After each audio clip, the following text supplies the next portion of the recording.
Welcome to the ZimmCast, a program dedicated to bringing you what's new in agricultural marketing. The ZimmCast is the official podcast of AgWired and hosted by Chuck and Cindy Zimmerman. Welcome to this edition of the ZimmCast, which is about the second celebration of modern ag on the National Mall event that was held recently in Washington, D.C., coordinated by the Association of Equipment Manufacturers.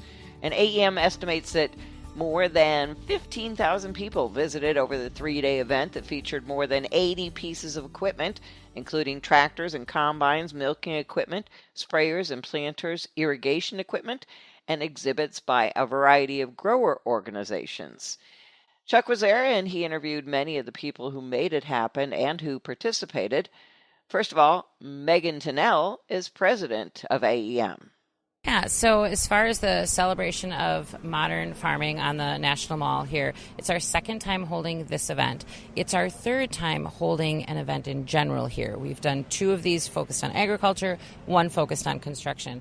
Why is it so much bigger this year? I think we made a bit of an impact the first year around, and people, our members, as well as the general public and Congress people and those on the Hill really enjoyed being able to come out, have some conversations, and test some equipment, climb on some equipment, and learn something new. So tell us about the exhibitors here. I mean, you're an equipment association, but besides that, we have a lot of other types of exhibitors.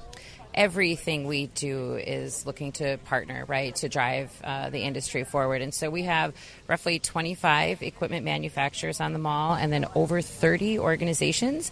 And these organizations might be representing associations to a certain commodity or a way of farming, or could be fuels, it could be seed, it could be fertilizer, a lot of different groups that are here. And it just really shows how the industry needs to come together to talk about the importance of technology and innovation within agriculture. You know, our job is to continuously do more with less. Agriculture as a whole has a long, amazing history. And our job is to make sure that it still stays top of mind for the general public. Here's the importance, here's where your food comes from, here's how your food is made, as well as those who are talking about legislation or regulation within our government. Here's why we do this, here's how we could do this, and how can we partner together to make it better. Since you have done this in the past, what kind of feedback did you get from visitors that came here? Well, there's a lot of different visitors, right, that are coming here. So as far as the general public, they loved it. Anyone who came just loved if they had their kids here or if it was grandparents. Some could be people that said, man, I own a farm and my tractor looked nothing like this back in the day, right? And so for them to be able to see where the industry has come and where it's going was kind of cool. For kids to understand that this is the equipment that helps make the food that they eat, and they could climb on that stuff, they could talk to different people. As far as the feedback, one of the biggest things was I never knew. I didn't know. I remember the first time we were here, I was talking to a congresswoman. She had no idea about robotic milking. That's not that new. People need to know this stuff, right? That there's so much innovation going on in this industry, and here's a great way for them to learn about it. This year's theme, The Future of Food and Farming, showcased the advances that drive American agriculture's long history of producing more while reducing its environmental footprint. Netafim was one of several irrigation companies that participated to showcase the latest technology in sustainable water use. Chuck spoke with Aubrey Betancourt, Global Director of Government Relations, and Mike Bloomfield, Commercial Lead for Forage Crops.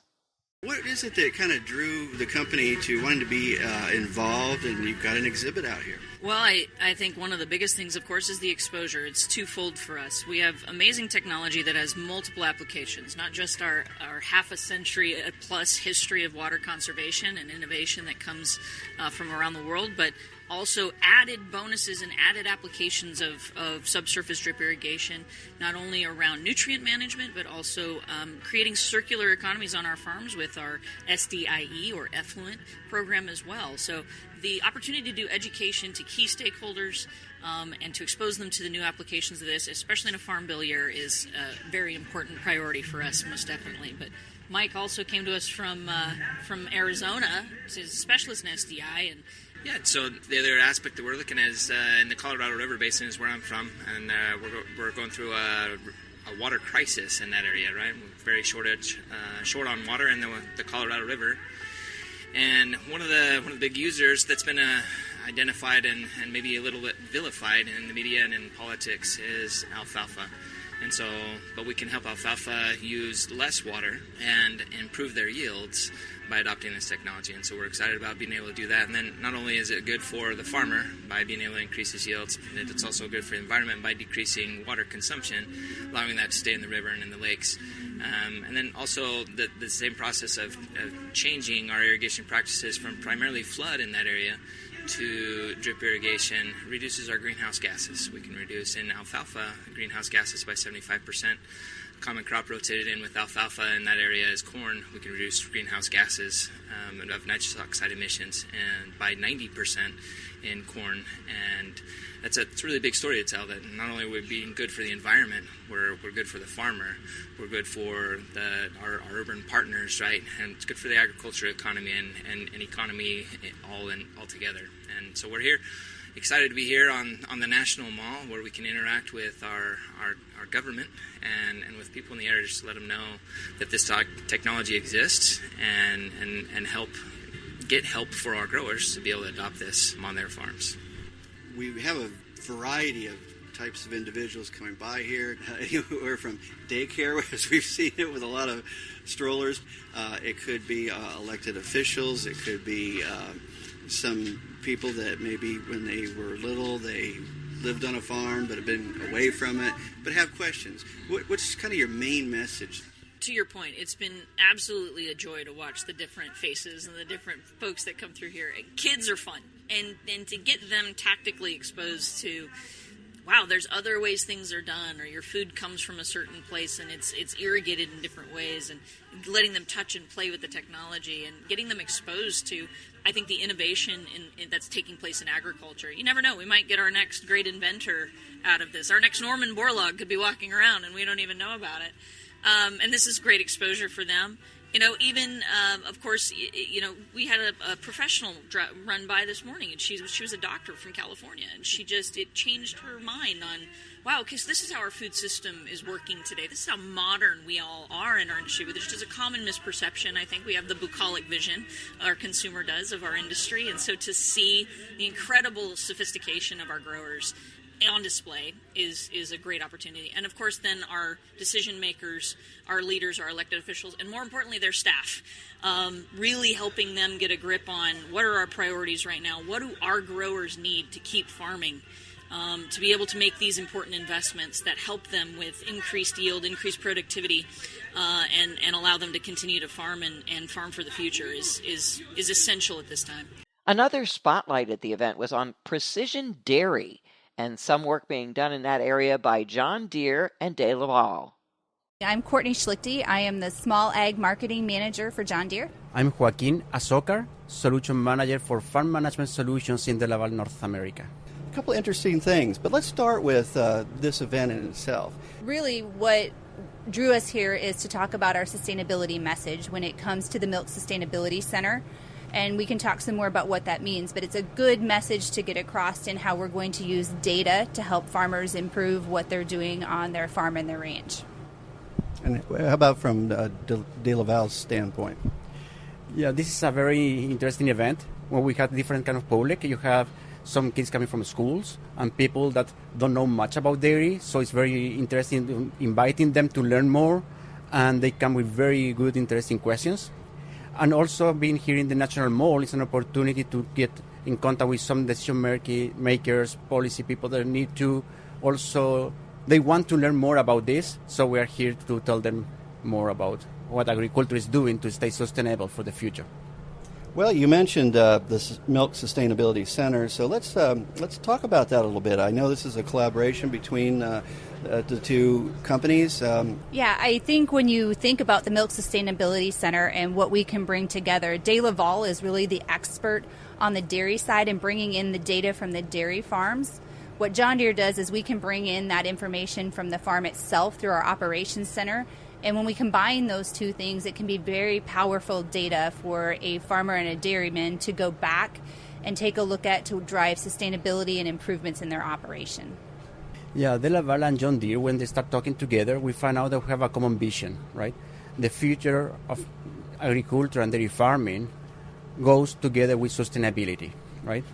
And when we work with the same group of customers and we see the common need, and the data that we generate from the different systems is so big and it's so complex for farmers to really utilize it, we see the need that we can work together to make that simple, right? And help them to understand what happened with everything that they put in the farm versus the output that they get as a food for human consumption.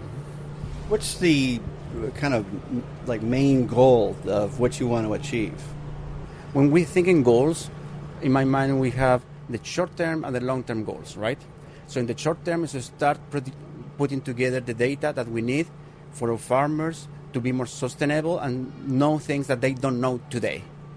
In the long run, this will help also guiding the industry in a way to better use technology that will help us to be more efficient, right?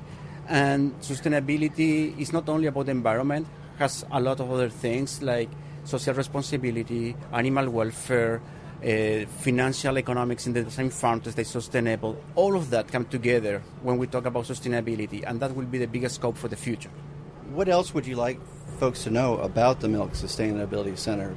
If you want to go online, you can go to the milksustainabilitycenter.com and find out more information, and you can start to sign up for newsletters. And then as we roll into late summer and early fall, we'll start rolling out the first pass, where farmers can go in and sign up for free and start to be a part of this program and get their information loaded into the warehouse. Anything else you want to say on behalf of De Laval? I think Courtney said very well. That's the plan for this year, inviting farmers to join. This doesn't matter if they are De Laval or John Deere customers. This will be open for every dairy farmer. And in this partnership, we're also open to invite other companies who wants to join into this. Among the agricultural organizations taking part in the Ag on the Mall event was the American Seed Trade Association, and one of the group's members from California was able to spend some time on the mall. Rick Falconer is with Reich Zuan. We're an international vegetable breeding company, still family owned.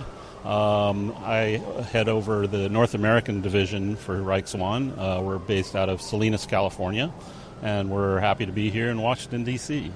Well, we're here in this particular spot because of ASTA, the American Seed Trade Association. Tell me a little bit about why get involved in this event and what your message is for consumers and some of our representatives here when they come by and want to know more. Sure, yeah. We're here representing the American Seed Trade Association, a 700-member industry association. We cover all sectors of the seed industry, so from grass seed, forage seed, field crop seed. My company specifically in the vegetable seed business, and we also have members that are flower seed companies. What do you want to say to these folks? Yeah, we're here to help educate. New breeding techniques are very important to the seed industry, and trying to educate people what hybrid breeding, molecular marker breeding, new technologies such as gene editing and things like that. Getting the public to know a little bit about the seed business and some of our challenges, and trying to produce a better product for the consumer. Well, before we close, tell me a little about the company that you work for. Yeah, we're celebrating our 100th year anniversary this year. So Reich Zuan's been around for many, many years. Reich Zuan is about the fourth largest vegetable breeding company in the world. North America, we're not as large as some of the other companies, but we are very focused on vegetable seed. We like to say we breed from asparagus to zucchini, so we cover a lot of species. We deal with organic seed, conventional seed, and most of the other sectors of the vegetable breeding industry. In addition to the exhibits, there were also main stage presentations for visitors that delved into some pretty technical topics that actually are critical to the future of food and farming, like interoperability. Chuck talked to Ag Gateway's Executive Director and Chief Operating Officer Jeremy Wilson, who had a lot to share, not only with visitors, but also with other exhibitors. When we look at data interoperability and start talking about digital agriculture, and data interoperability is the center of it. If we can't create data on the farm or even a service we're providing to the farmer and be able to share that to other systems, to whatever decision support system or maybe even reporting tools that we need, what values of data we collected? It is at the center of it. We have to be able to share this data to be able to make decisions. And whether it's improving our environmental footprint or if it's improving profitability to the grower, it doesn't matter. That data has to be able to be shared easily. The connectivity is being able to move the data once collected. The interoperability is being able to interpret that data once we have received it. And we've still got some cases where that connectivity is a USB stick. I hate to say it, but we just still have some areas that's how the data comes. And irregardless of that delivery mechanism, we have to be able to interpret that data, to use that data to drive decisions. So in what ways is Ag Gateway kind of tackling this issue? We've been tackling it almost from the beginning of our existence now, back 2005. But, one of the easiest things to talk about and where we brought it, is in ADAPT, where we developed the ADAPT toolkit that allowed manufacturers to develop a plugin so a software provider could build this data model into their software, license these plugins from the manufacturer, and then be able to interpret these proprietary files or raw data files. Now we're moving that to the next step. We're now going further and going to have the ADAPT standard. And some other things, we have kind of inherited the MODIS standard, which is the soil testing format of how everyone shares soil testing data. Now we're in phase 2 of that. MODIS 2.0 is rolling out as we speak, and we're adding new attributes and new elements to that standard to facilitate some of this environmental reporting. So that's 2 examples, but we've done the same thing years ago in supply chain by creating standardized messages to order product, bill product, receive products, and other things. And this is not, some people might think, just big equipment like tractors and combines. At this point, it's just about any kind of hardware or applications that all need to have this particular interoperability. Absolutely, and it all started as big equipment data and other things, but there's so many places the data comes from. We're looking at more and more sensors showing up in the field or on the equipment, and maybe even data coming out of mobile devices and other things. There's just a mountain of data that we're getting that we got to have this interoperability to really utilize the data to its full value. Because long and short, if we can't bring value to that data, why is a grower going to mess with it and record it? He's not. This is going to benefit growers. It's going to be the benefit of equipment manufacturers, for that matter, and ultimately the consumer that's eating the food that gets grown in this country. Absolutely, and some of us have a hard time accepting it, but our ultimate customer, so when I grow a kernel of corn or I grow a kernel of wheat, the ultimate customer, that's that consumer that's going to buy it, in that grocery store. And they are requesting more data now than they ever have. And, it's probably touched some of the produce and some of the other things sooner than it has row crops. But once we get this data interoperability, we can begin to answer some of these questions that ultimate customer has. And ultimately, yes, we're impacting everyone in agriculture. Whether you're a software provider, you're a hardware provider, you're a manufacturer of a product, or you're the grower. We're looking to bring value to both. And, when you look at the partnership between what we're doing and AEF and even what AEM is doing, we just have to connect this entire segment to really benefit from the value of the data that's collected. Lots more interviews and photos and audio from some of the panels are available on agnewswire.com. And that's the ZimmCast for this time. Thanks for listening. You've been listening to the ZimmCast, the official podcast of AgWired. Check us out at www.agwired.com to find out what's new in agricultural marketing.